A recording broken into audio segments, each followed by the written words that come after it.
So we covered the Camp Pendleton case, okay, with the 14-year-old who was found wandering around the barracks. We had an update, was it last week? Either last week or the week before that the Marine was charged, but we still didn't know who he was.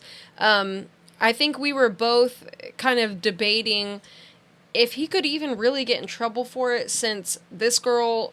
Apparently, we haven't seen the evidence, okay? We don't know what is fact or fiction at this point, but it seems that she lied because she was on Tinder and she was only 14. And she had a fake ID, and she had the whole works. Yeah. And she consistently ran away from home, from what I know. Like, she did that a lot. So we now know who he is, and that is Private First Class Avery Rosario. He claims he thought she was 22 and that she lied on numerous occasions about several different things. And that they have text messages and, social media profiles proving that she lied about these things and lied to the investigators when questioned.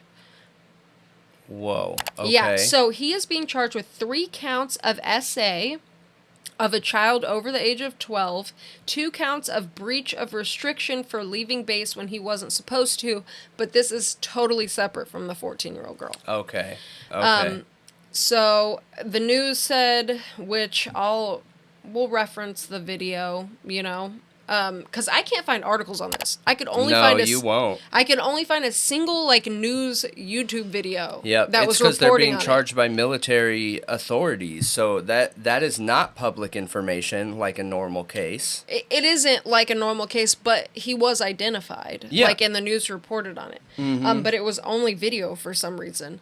It said that he didn't show any emotion while the charges were being read to him, and apparently it got pretty graphic while they were reading off stuff.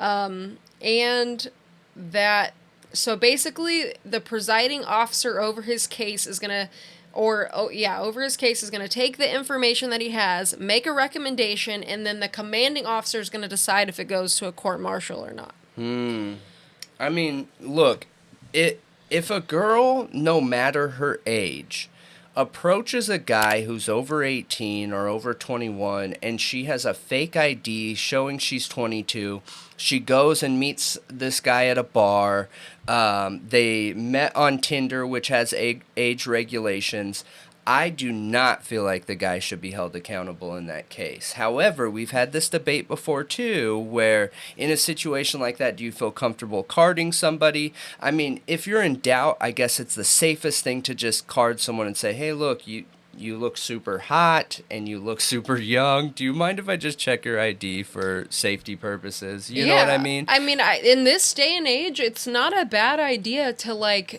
cover your own ass. Yeah. As a man, if you're out hooking up with people, anything like that, do not hook up with somebody who doesn't have a verified Tinder account. If you want to be extra safe, use Tinder and only talk to the verified profiles, because they have to upload their ID and a picture of their face, confirming it. It's like how you sign up for a lot of age-restricted websites these days, where they go through multiple steps of verification to make sure you are who you say you are. See, and that's good. Yeah, it is good. Yeah. So that people can't get on there and be a teenager and lie about who they are. Yeah. So only use a verified Tinder account yourself, and also the one only thing talk that I to them. heard though is that she had a verified Tinder account using that fake ID. That's at least what was posted on the military really good fake forums.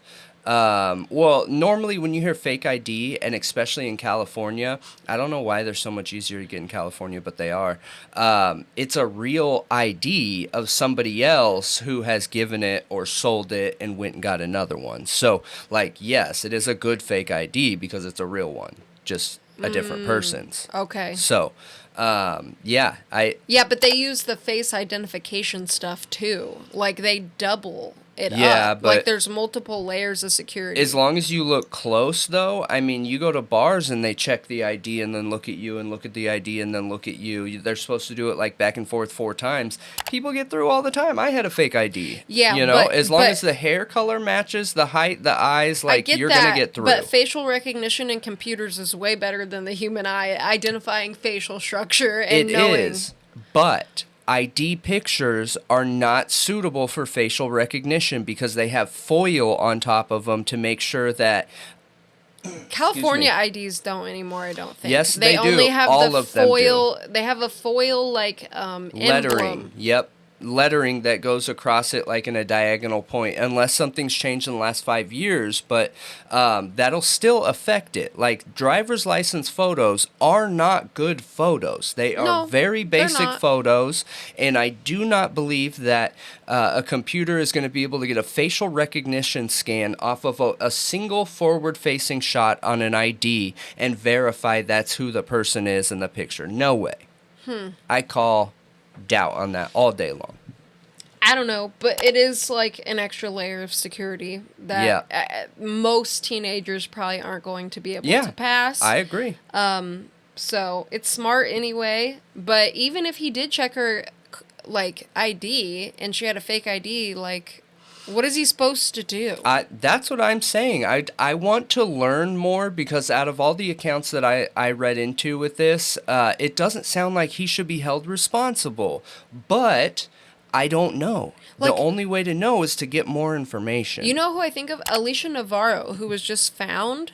The missing girl that was just found. She looks literally like she did when she left. She looks like a child. She does. But she's an adult now. She's 18. I know. It's really strange. Yep. I know it. Anyway, so that's the update on the Camp Pendleton case. Honestly, don't know what to think of it right now. It's a hard one for me. It's difficult. Yeah. Yeah. Because I need more details. Yeah, I'm not. I need more details, which all of it. We can't know all of it. They won't release any of the evidence at all. It's military court, so we can't know any of that stuff. Yep. But I'm not, if what we're talking about is true, what you're saying is true, and what he's saying is true, that she lied and had a fake ID and all of this stuff, then I don't think he should be held accountable.